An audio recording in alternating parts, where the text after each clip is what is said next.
I'm Kathleen, and I want to welcome you to Clayton Valley Presbyterian Church and to today's story for Godly Play, a program of spiritual formation for children and the young at heart. We're glad that you're with us today.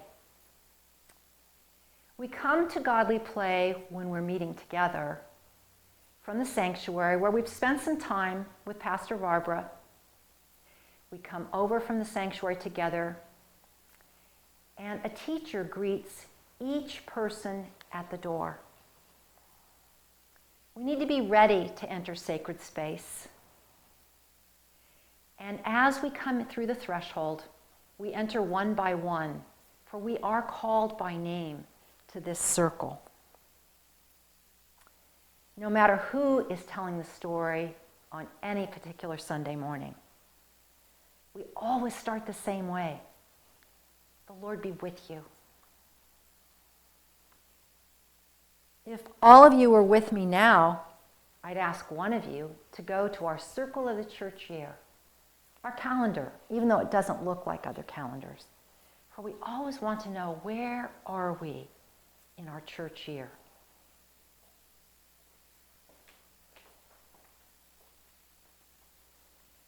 The circle of the church year shows all the seasons. And you can see where our arrow is pointing that we're coming toward the last number of Sundays in the ordinary time, the green and growing Sundays that take us from the late spring through summer into the fall. We'll move just one Sunday forward.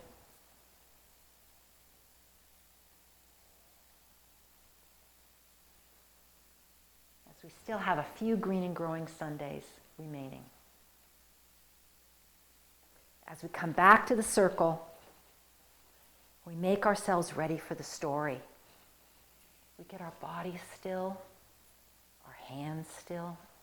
We make our mouths still so that we can come close to the story that the storyteller will share with us today.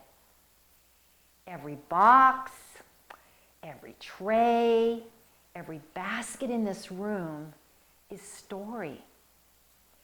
And once you've heard a story in this room, it is yours forever to take down and work with anytime you want during our work time. So it's very important to look where the storyteller goes to get the story so you know where to find it, and of course where to put it back so it will be there for the next person. We have the parables. We have the story of how we worship together. We have sacred stories from the Old Testament Hebrew scriptures and the New Testament Greek scriptures. We're going to continue today with the story of the great family. This story on the top shelf, we're going to come all the way down as we continue this great big story that goes on for lots of Sundays.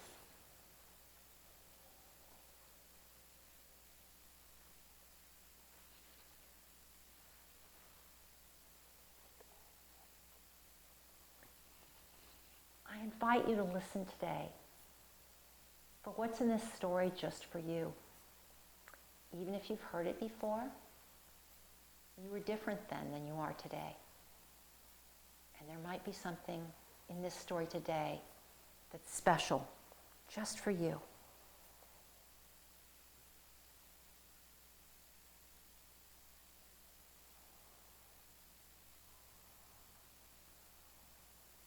The great family that began with Abraham and Sarah, the father of many and the mother of many, it grew. Abraham and Sarah had a son who they named Laughter, Isaac. And Isaac had two sons. One of them was Jacob. Jacob had 12 sons. That is a lot of sons.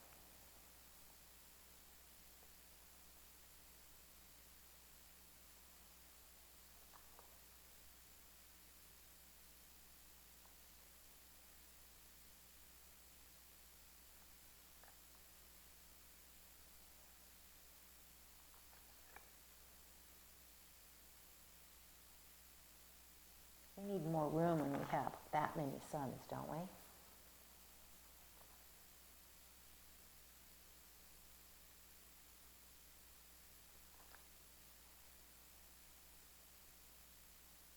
And the youngest of those sons was Joseph.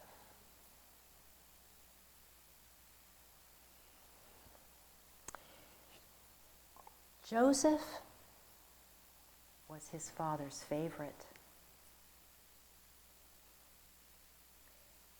And to show how much he loved Joseph, Jacob had a coat made for him of beautiful colors and embroidery. Joseph felt wonderful when he wore that coat and showed it to his 11 brothers. And they hated him for it. They did not like to think that perhaps their father loved Joseph more than they loved him. One of the things about Joseph was that he had a gift. Joseph had dreams, and he seemed to understand the dreams. One of the dreams he had was that he and his 11 brothers were out harvesting the wheat into bushels. And as they tied the bunches of wheat together, in Joseph's dream, he dreamt that his wheat stood straight up, but that the bushels, the bundles of wheat from his 11 brothers bowed down before him. He told his brothers about this dream, and they hated him even more, as if he thought somehow he were better, that they would bow to their youngest brother.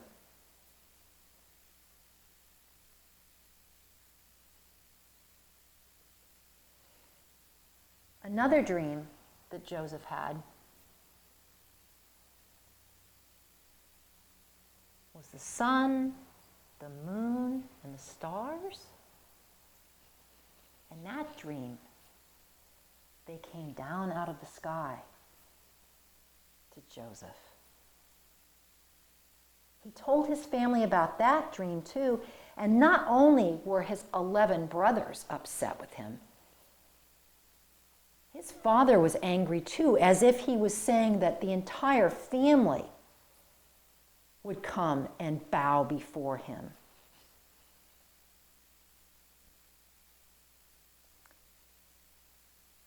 Not long after that, Joseph and his brothers had to go out into the fields and do work with their animals.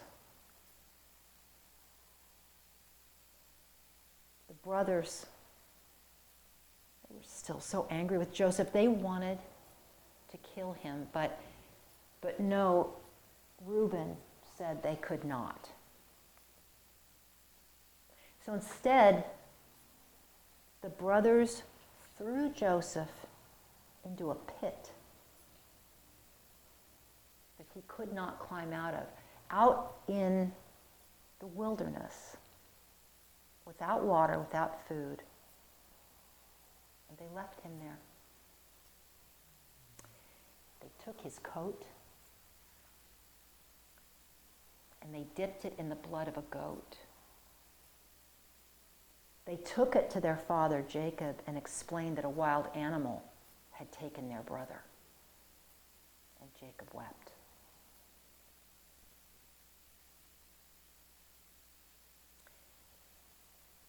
In the pit,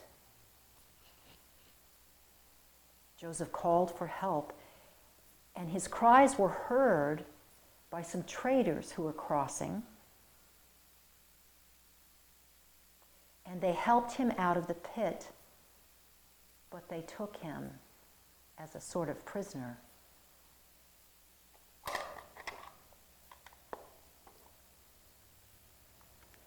They took him and sold him into slavery for some pieces of silver. He became a slave, far from home. In fact, Joseph was taken to be a slave in the land of Pharaoh. He was in Egypt. And he was not free. While he was in prison, Joseph continued not only to have dreams, but the other prisoners would have dreams, sometimes even the guards. And Joseph's gift was his gift. He could help them know what their dreams meant.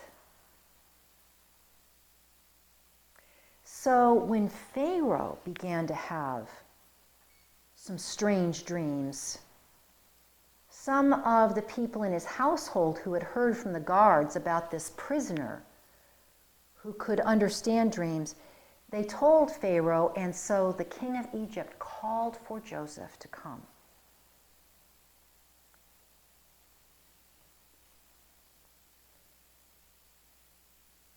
Pharaoh told Joseph about one of his dreams.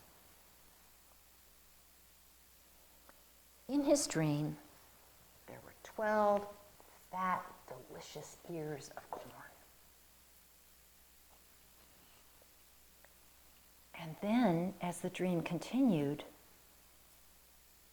there were 12 shriveled, dried ears of corn. What could that possibly mean? Pharaoh asked.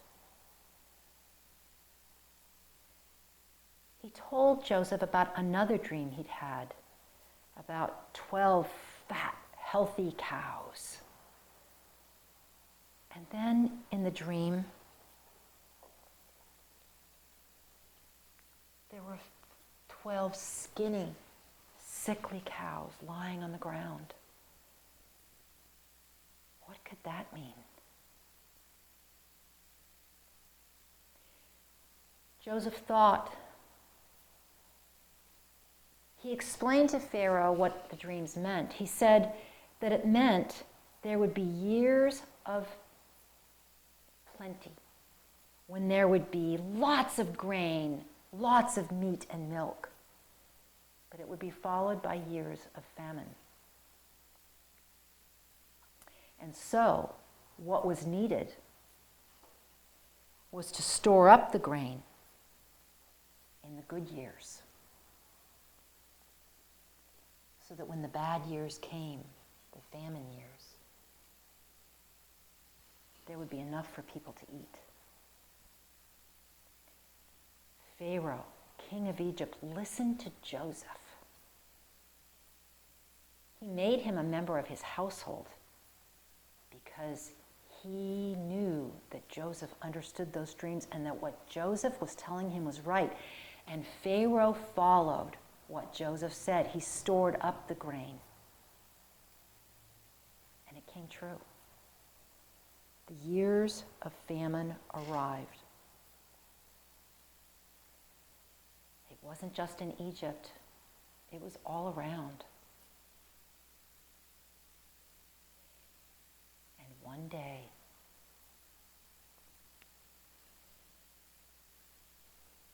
the brothers arrived in Egypt. Like so many, they had left their home, coming to a place where they knew, they'd heard the stories, there was food to eat. They came to ask for help. It had been a long time, and they didn't recognize Joseph. But because they were asking, really begging for help, for food to eat, for food to perhaps take back, for they left their brother Reuben and their father at home, they bowed down before Joseph. But Joseph knew them. And he said, "It is I. It is Joseph."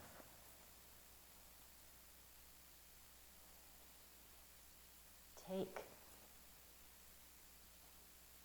this grain. Eat. They couldn't believe it. The brother they had left for dead was feeding them and giving them food to take back. They returned, and then the brothers and their father lived in the land of Egypt for many years. When Jacob died, Joseph sent him back to be buried in the land of his father, Isaac, and his grandfather, Abraham.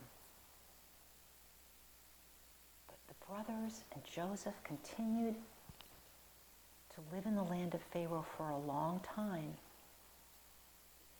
They would become prisoners again one day when the new Pharaoh forgot all of what Joseph had done.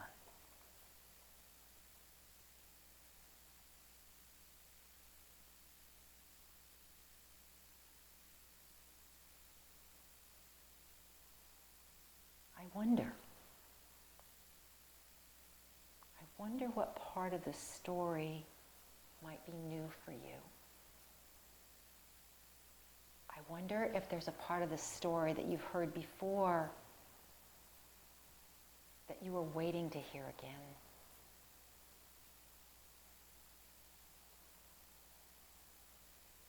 I wonder if there's a part of the story that troubles you. Or if there's a part of the story that makes you think of yourself and where you might be in this whole big story.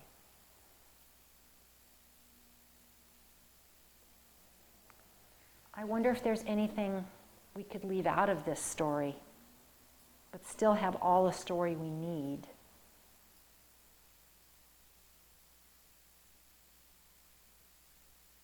I wonder if there's a part that you really like a lot. Or if someone asked you, what's the most important part of that story of Joseph anyway? I wonder what you would say. I wonder what you wonder about. Now, I know that if you were all here at the circle, some of you would say for the work time, I want to work with the story.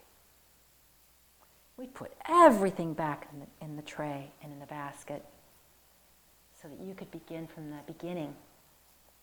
Working with the story or reading more about the story, that's one of the ways it becomes part of us. And so I invite you to do that today. Others of you will like to work with the story by working with the art and craft materials. I know that sometimes when we've told this story in the past, there have been people who've made a coat or perhaps drawn a coat, or people who've painted Joseph in the pit in the desert with the travelers coming. I hope that you will find a way to work with this story today so that you can continue your wondering in your own way and it's part of you. And of course, it will always be here on the shelf when we come back together for you to work with again. After the work time, of course, and we've put the story away, then it's time for us to come back to the circle all together to have a time of prayer and a time for our feast. When we come to the circle to pray, it's important to remember that no one can tell you that you have to pray, time to pray. You only pray when that prayer is within you. One of the things that can help us is our holding cross. Sometimes we don't think we have a prayer, but when we hold it in our hand, that prayer rises in us.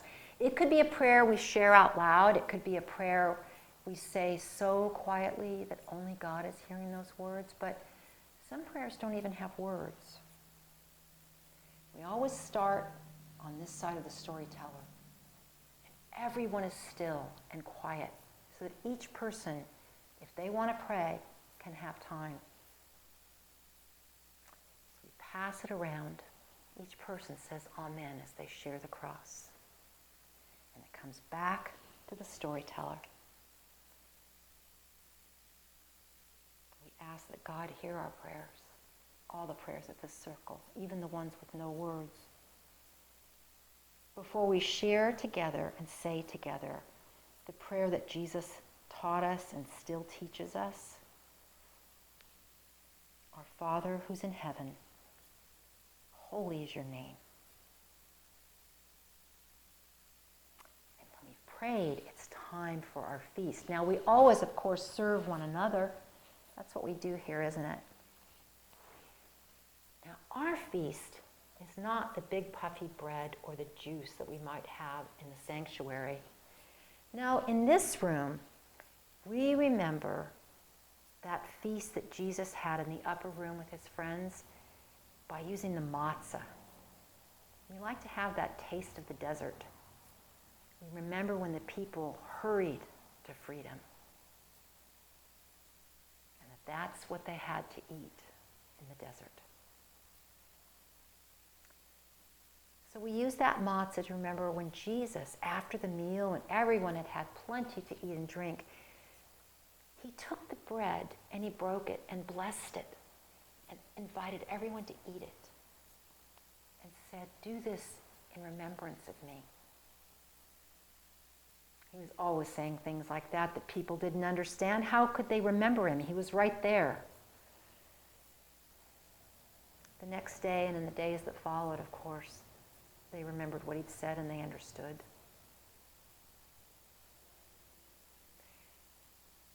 They probably had wine in that upper room at that meal. And in the sanctuary we have juice, but in this room, we always like to have water in our cup. We remember the water of creation, the water that is part of all water, the water that is water. We remember the water of the great flood that covered the earth. We remember the people running through the water to freedom, and we remember when Jesus went into the waters with his cousin, the waters of baptism.